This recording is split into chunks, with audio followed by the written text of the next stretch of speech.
Hello, everybody. Welcome to Architecting the Future. We're going to discuss how Fortune 500 CPGs scale enterprise architecture for agility and innovation. My name is Inesh Pandi. I'm the partner and global vice president at Maitsys. I want to keep today fast and practical with three themes and then some questions that I received from my audience. So yeah, we'll pick it up towards the end. So first, Rameshwar, Balanagu, Chief Enterprise Architect at UNFI, Senior Technology Leader with 20 plus years of impact across AI driven transformation, cloud modernization, and cybersecurity. At UNFI, you've led enterprise wide strategy and governance, major app rationalization, and AI adoption aligned to business outcomes. Thanks for joining us, Rameshwar. Thanks, Inesh. Good to see you again. Yes, sir. Kiril Topalov, Chief Enterprise Architect at Mondelez International, a hands-on global technology executive who links vision and strategy to large-scale digital transformation. He's led enterprise architecture at Mondelez, previously the Chief Digital Architect at Kimberly-Clark, and Chief Enterprise Architect CTO roles at the Coca-Cola Company, bringing high-performing multicultural teams together. Thank you for joining us, Kiril. Thank you. Thank you for having me. Nice to meet you. Yes, sir. To kick us off in one sentence, I want to ask both of you, what does great enterprise architecture mean to you in 2025? Making the business better. Yeah, I think very similar. I would name it architecting for business value delivery. So, Okay, thank you. In terms of our first theme of modernizing enterprise architecture within the CPG environment, Rameshwar, I want to ask you, you've driven sizable app footprint reduction and stood up strong governance at UNFI. What operating model and decision rights made that speed plus discipline possible for you? I think before speed, it is the trust and the transparency that comes and the collaboration that's needed. That is where only when the speed comes. So you have to take sizable amount of time building collaboration with your stakeholders. And once the trust comes, that's where the speed comes. But with this trust and collaboration is also getting some short-term to long-term wins. That brings more confidence and that translates into speed and agility. And you being a chief architect, what I call is a chief architect is an entrepreneur, which I'm sure you have seen also. He's an entrepreneur by external nature and entrepreneur by inside. So you're looking at the problems, you're looking at the industry, and you're trying to bring a change for a betterment. And like what Kiril said, value to the business. And that drives speed. Of course, speed and innovation now are interchangeably used in the era of AI. But what we bring is with the speed and innovation as guardrails. So that is speed with safety bumps. Thank you, Rameshwar. I guess a follow-up to you would be, what are 2 or 3 KPIs or metrics that proves business value to the C-suite in your role? The traditional metrics are there, which are no doubt, but it is a time to market. I'll say something else is many times is your hypercare or your support actually brings an architectural impact. How many defects or how many issues are there because of your architectural design that reflect the resiliency of your architecture. A classic case that many people don't think is security. We've always been thinking of scalability, we've been thinking security, and we've been thinking of usability too. We have great projects, and after go live, barely any user uses. So it's like an operation success, patient failure. So usability is equally important. But the big thing is the first 30 to 60 days, which is the hypercare, is a reflection of how well your architecture is designed. Yeah. And then you start making it a continuous loop to get it better. So we are in this rapid agile era. So you need a continuous feedback loop. The best way architecture gets visibility is inception to discovery. So architecture team is part of the whole SDLC lifecycle, and they're also part of the hypercare where they get insights and then they get better with it. Continuous loop, continuous innovation, continuous feedback. I like that. Thank you, Rameshwar. My next question to Kiril. Global snacking is a high velocity, high scale environment. How do you harmonize platforms across regions while protecting the core? Any lessons from Mondelez on standard versus local variants? yeah, I think this space we know it's one of the critical that enterprise architect needs to handle in an organization like Mondelez, where we have 4 regions, and as well we have our framework is local first, but not only. I think we for sure are operating into a global framework where we distinguish what and where we allowed, to be um, more local driven and what is global. I'll start first with the governance. I think we do have three layers of governance, which is strategic governance, where we have executive steering team and investment committee. I think that's the place where you're prioritizing the investment and taking key strategic decision. Then we have functional governance, where we have different functional leaders. Again, not only IT, but as well business. And there, the regions are participating. And I think in this functional governance is where, the prioritization of investment is happening, and as well a decision, what needs to be done into the respective functional area. And then we have operational governance, which is happening at the individual product streams level. We're moving towards product type of organization.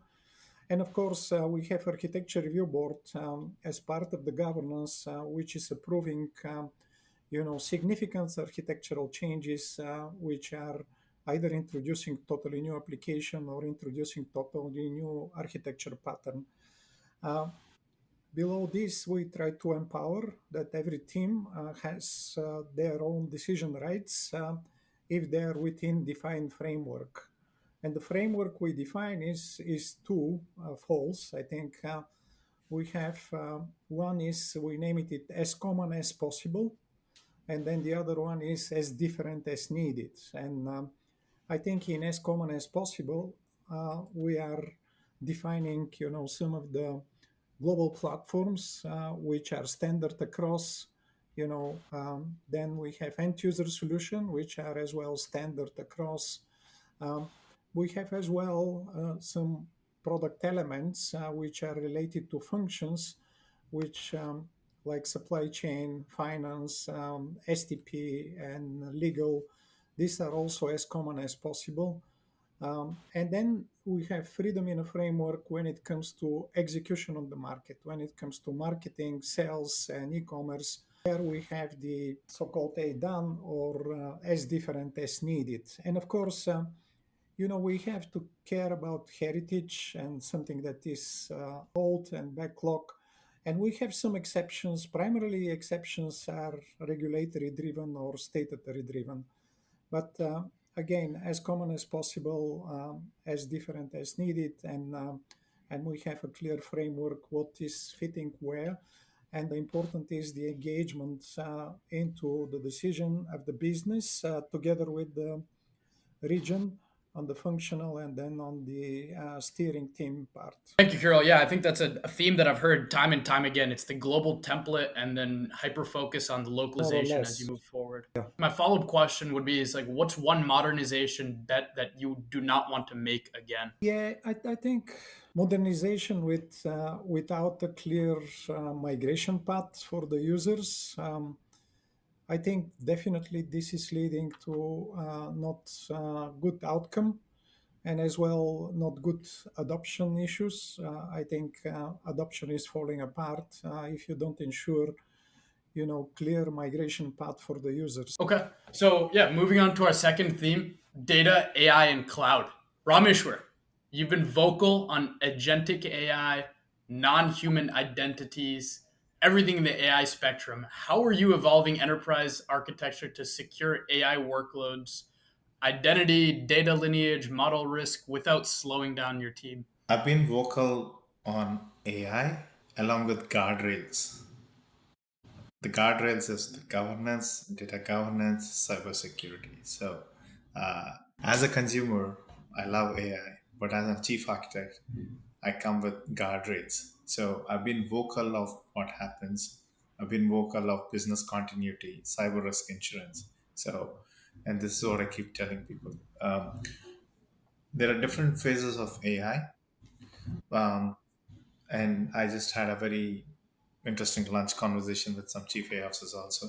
This is the first time chief architects or anybody for that matter leader has to be a understanding risk, has to understand compliance, has to understand cybersecurity, has to understand ethics and privacy, and you need to build a CTO because you got to scale it, and you got to see like a CIO is looking inwards and looking upwards. So there's a lot that unfortunately you have to be, and what I call is an E-shaped because of this era of AI. You have to be inch wide and mile deep. And I'm a being vocal. I'm absolutely being vocal, but I'm being vocal saying that you can't just jump blindly. You know, uh, people are talking agentic AI, and I keep telling the simple question that I ask is when are you using an RPA? When are you using agentic AI? If you are using task automation, why are you using agentic AI? Agents, by definition, are autonomous. If you don't give the control to an agent and just ask it to make certain decisions, is it truly autonomous? So I keep telling, like, unless you're a Tesla or a Waymo, if your process is not driven by an agent, then you're not doing agentic AI. You may be doing bits and pieces of automating everything in the business to make decisions, but primarily you are telling the agent which path to go. And the second thing is when you're rolling out agentic AI, we haven't fully rolled out, or I don't think we're ready yet. The new AI actually brings a lot of problems. You got to understand your data, you got to understand your assets. There are things like lateral movement. You got to understand the surface vector. I don't want to go deep, but to just fathom what's happening is the AI market is predicted to be by 2030 a $400 billion or something. But the cybersecurity market is a 1.5 trillion as of now, as we speak. So everything that we are talking from AI is subject to breach. Just 2 days before, Perplexity and OpenAI released Atlas browser, and it's beautiful, it's cool, it's a new experience. But what it brought is because of how the elevated privileges it has, if you allow it to access your Google login, if somebody can go through the elevated privileges and delete your Google Drive. This is the level of unprecedented, what do you call, cost that you're going to pay. Luxury is paying a price. So, as chief architect, what we are saying is okay, we'll do a pilot, but we want to understand the guardrails. And instead of doing the guardrails, we don't know. Hey, if I knew, I would have been as rich as Microsoft. Even I can tell this recently that Microsoft had compromised. So, we as chief architects have to continuously look, but with guardrails, we want to roll out things into production. There is an ROI use case, but we look at TCO for a reason because ROI is easy to justify TCO. But long story short, what we look for is value drivers, business outcomes. If I were to look at the ROI and justify, I'll never be able to justify. But if I look at innovation, accelerating the business, and outcome aligned, I have a case for agentic AI. So we got to change the dimension of looking at it as a technology, but more as a part of improving the overall business and making a differentiator from the company. Thank you, Rameshwar. I like the difference between AI as a consumer and then AI as a C-suite person at a Fortune 500 company, right? And I am vocal. I love what I'm seeing AI, but I'm equally vocal of the guardrails. Right, right. Agreed. I like that distinction that you made, and I think it's important for folks in seats like you to navigate that, the same management of distinction in their role. But thank you. So, Kiril, from Coca-Cola, Kimberly Clark to Mondelez, you've seen multiple data and AI eras. What changed in your architectural approach to unlocking business value fast? Data mesh, domain ownership, or something else? Yeah, I think I'll slightly continue what Rameshwar was saying, concentrating what has changed, and definitely the biggest change we have in the last 2 years is happening around AI, and definitely defining our priorities in Mondelez.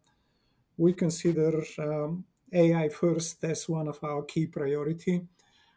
So we have, of course, brilliant in the basic is the other one that we consider how we run the operation, how we are running the IT in general, and then we have different transformations which are happening as well. We're running our S4 transformation and supply chain transformation. So um, If I come to AI first, what is different in the approach is uh, we have outlined that when we are talking about AI from architecture point of view and as well linked to the business, um, we need to be clear about where the key game changers that we would like to attack and that we would like to play on. Um, and these game changers, we identify them together with the business. So we identify at a very early stage as well that, doing many pilots with AI, it doesn't help. And that's why we concentrate all of our effort to analyze and identify high value game changer and concentrate, all architectural deliveries on them, deliver the business value and the outcome. So we have identified three big area, which is around the um, AI product innovation. Then as well, I think typical for CPG company, as everybody knows, is trade promotion, and not only trade promotion management, but trade promotion optimization. And then, of course, a very important area is how we ensure the AI augmented field force and execution on the market. So I think outlining these three initiatives, three game changer, it helps us, to concentrate all IT effort in designing the proper architectural models and as well the proper architectural pattern and standard, and as well deliver the business outcome directly, avoiding creation of multiple um, pilots and taking them learning on a step-by-step approach.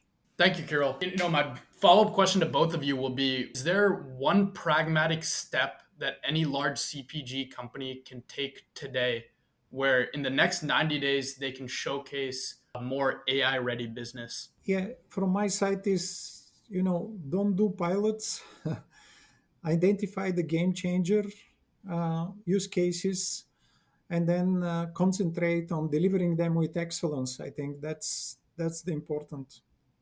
Don't look the 90 days. I know it's a game changer thing, but if you look from a business standpoint, how steadily you're delivering value, I get it. You want to show the value because there's some funding and all, but if you focus on the outcomes with steady value, and this goes to the point like I think people, if they're thinking AI and it's traditional or Gen AI, even the traditional AI as a part of your process excellence can deliver incremental value.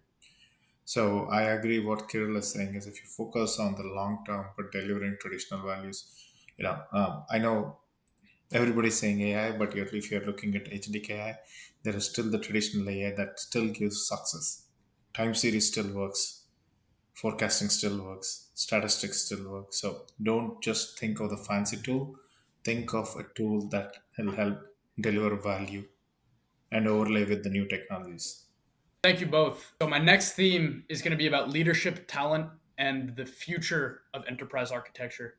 So, Kiril, how do you design an enterprise architectural organization that the business wants to engage with, such as roles, skills, and outcomes? That's a very good question. It's important to know that the enterprise architects are the one that are connecting the dots between many stakeholders. So we have business stakeholders, then we have as well IT stakeholders, and we have external stakeholders.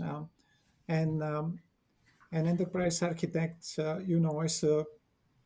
as one key of the role is to nurture the relationships with all these stakeholders to understand, the current and as well emerging business needs, and then prepare and deliver this into architectural direction and how this is aligning across the enterprise. I think definitely, circulate and explain the roadmaps.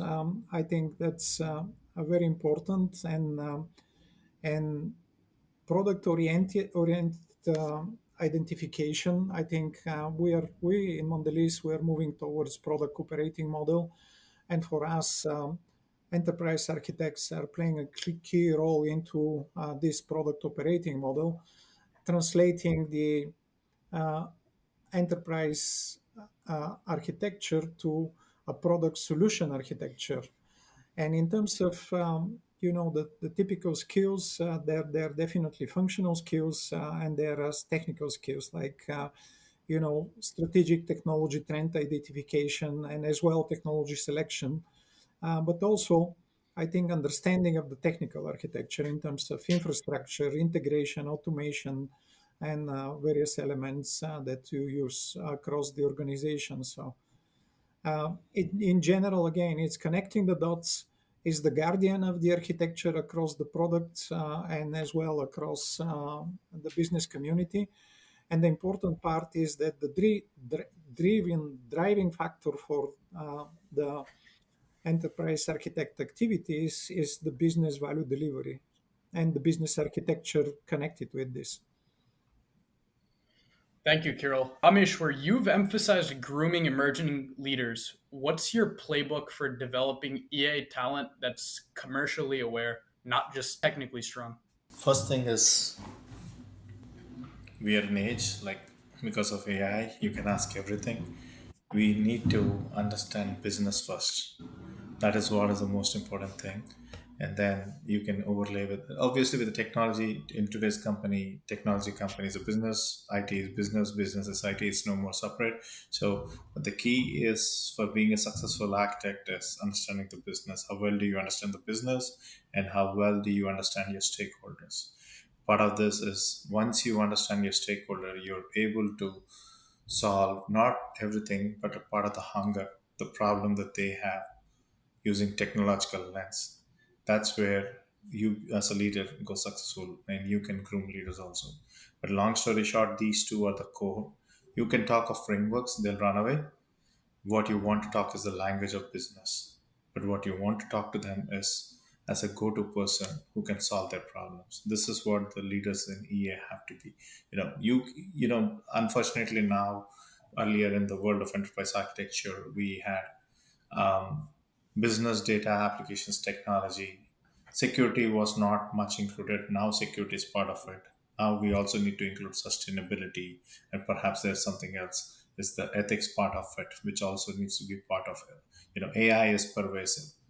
So part of architecture leadership is understanding not only these domains, but having a strong understanding of ethics also helps them be successful leaders.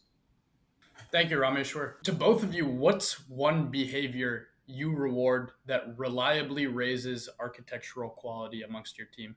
When we talk about architecture quality, I think one important behavior is that you encourage earlier cross-functional design reviews to happen, where you have if you develop a solution, I think you have developers, operations, security, product stakeholders, that are working together, before the major initiative is starting. I think that's important that you ensure the architecture quality is in place. That will allow definitely that you surface trade-off early. I think identify any kind of scalability, security, or maintainability issues, and interoperability. And then I think it also brings share ownership. I think also this is improving the decision taking, and in general it helps you down the road if you involve the right stakeholder at an early stage. It's helping the architecture quality rather than do the architecture in a vacuum and then come up with a solution that no one recognize or no one would like to entertain. So Thank you, Kiril. Rameshwar, you want to chime in on this question? The future of our leadership depends on what we define now and what we define from the systems perspective, from a reference architectures. So much is dynamically changing, which means we just have to be at the edge of what's happening on the speed of innovation, so that we do continuous fit gap analysis of where we are and keep updating ourselves. But the bigger thing is when you talk to the business, they should see as a beacon of hope or a beacon of change for them. Not only just being empathetic, but giving them solutions, giving them value, time bound. Those are equally important. Thank you. Next section is just a couple questions that I've selected from a pool of questions that my audience has shared to me after being notified that you two will be joining. So, first question: how do you quantify EA ROI beyond cost takeout? First is a compliance.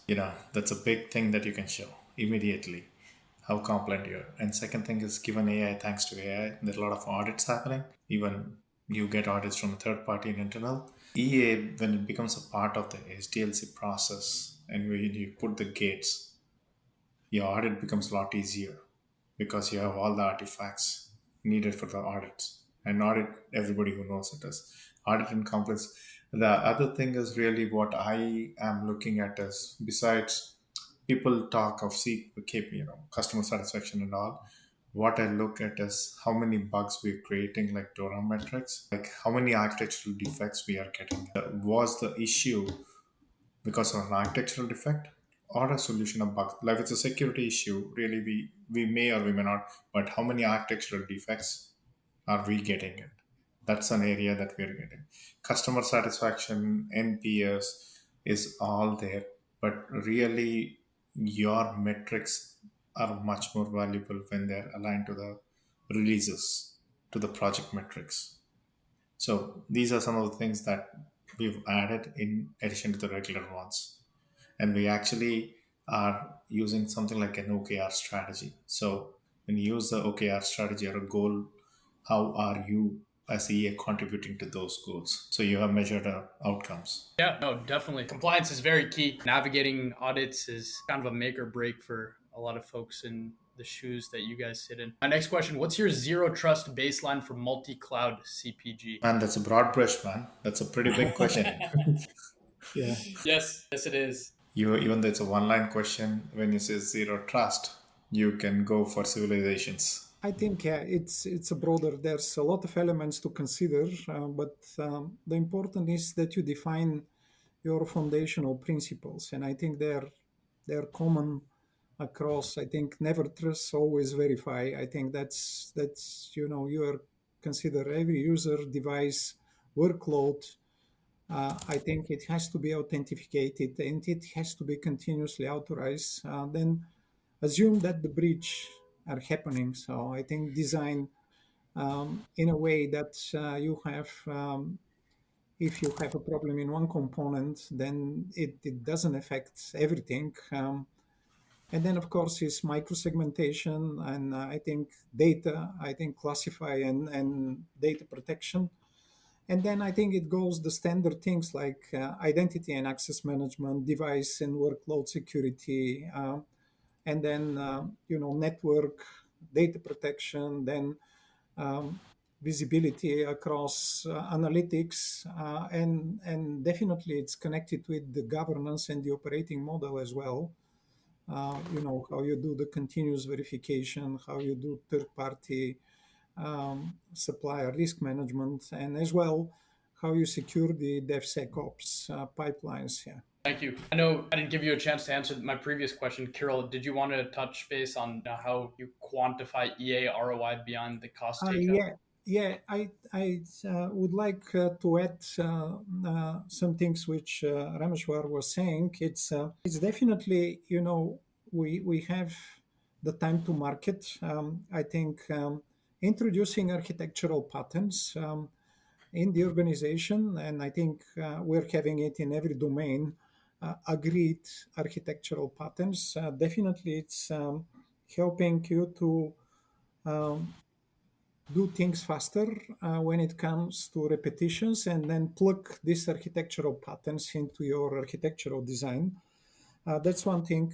The other is, we also define, as I mentioned, as common as possible and as different as needed. Linked to this, we have the time span, which is saying, what application you need to rationalize, what application you need to invest, And I think this helps you to manage well the technology debt, and it helps you to save across the organization, leveraging economy of scale. So I think these two, as an addition, is time to market, and then definitely managing the technology debt. Thank you, Kiril. And now, my next question to both of you is, where do you draw the line between platform standardization and innovation freedom? There's no drawing a line. It's part of the journey and the evolution. You need innovation, but the innovation at some point has to be part of the platform standardization. You know, if I say, let's say we have lake houses, this is the standard now. Prior to that, it was data lake. Prior to that, it was data warehouse. So if I stop stifle innovation, I won't be able to give value to the business. So you want innovation with platform standardization. You're not going to open up all and say, I'm only going to do innovation, because then you again have a bunch of tools. And like what Kiril said, part of the metrics is tech debt. How AI is the new tech debt. There's so many tools, so much being thrown out that it's going that. So you want to have sanity. So again, it comes back as this is what chief architects do is we support innovation with guardrails. So it's the same thing. While we are standardizing, we want to let innovation, but as it becomes enterprise scale, then you really have to see, is this part of a platform or platforms? But you don't want to have 100 tools doing the same 100 things. Maybe those 100 could become 25, 50, whatever. But as they become enterprise grade, innovation is not enterprise grade. Innovation occurs at a small level, could be a business unit, whatever. But when you try to get it in an enterprise scale, then you need platform standardization. Thank you, Rameshwar. Kiril? Yeah, I think in addition, yeah, I fully agree. They go in a life cycle, and in general, they have to be going hand by hand. I think in general, when we talk standardization, it's very important that we define the purpose of the standard, and the purpose is not to be a blocker. I think the purpose is for any standard to be as an enabler, and that's why we are more talking about guardrails and frameworks, which has to be followed, and consider the standards as enablers. Even when it comes to innovation, and I think when you have the right innovation, then it's becoming your guardrails and part of your framework. When you uh, perform the innovation, and when you finalize your innovational development or initiative. So I think in general, it's good to talk about the purpose of the standard, and as well defining the frameworks and guardrails, rather than standardization as a blocker. Thank you, Kiril. Final question for you both. Maybe you don't want to promote any specific tool, but favorite EA tool, or at least a practice that you rely on a weekly basis? I'm part of a chief architect network, and I would strongly recommend. Now, this is a voluntary one where all the chief architects are there. Kirill, if you're not in it, I would strongly recommend to you to become part of it. The tools part, I think it is not good to recommend, because we as chief architects have to be vendor agnostic. People will consider different things. What you need from an enterprise tool is definitely portfolio rationalization, technology at life cycle, but a strong business architecture. Um, what I hope to see the tools becoming more is more agile and more product oriented. Enterprise architecture is for everyone. It's not just for few people in IT. It's from a product to the business. And given the world is converging, you want this tool to support all the C-suite facet. That is what a tool has to do. So I would not pick any vendor. I don't want vendors to kick me. Thank you, Yeah, Rameshwar. yeah, Kiril? sure. Yeah. I'm part of the chief architect network, and I think, yeah, peer connect is it's a very good thing. I was one of the early member, but when it comes to tool, yeah, we are in a final stage of delivering our enterprise architecture management tool using RDoc. That's a Um, good one too. and that's a tool where we connect the business capability, technical capability with the applications and platforms, and that's where we're managing, the application dispositions, but as well all the architecture governance initiatives, roadmaps, and as well the application lifecycle management for all the products that we're serving as horizontal enablers. So I think, yeah, definitely without this tool, we'll be blind. And we know that, ServiceNow is having a basic capability here.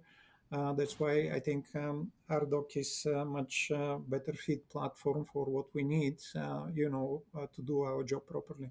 Thank you, Kiril. So yeah, just to summarize my key takeaways from the conversation with you two great leaders, enterprises must modernize with governance, accelerate, manage the slowdowns, design for AI readiness, identity, data, and observability. Inesh, design for enterprise readiness. It's AI, quantum is coming, and it's coming fast. So we want to design for readiness, whatever be the technology.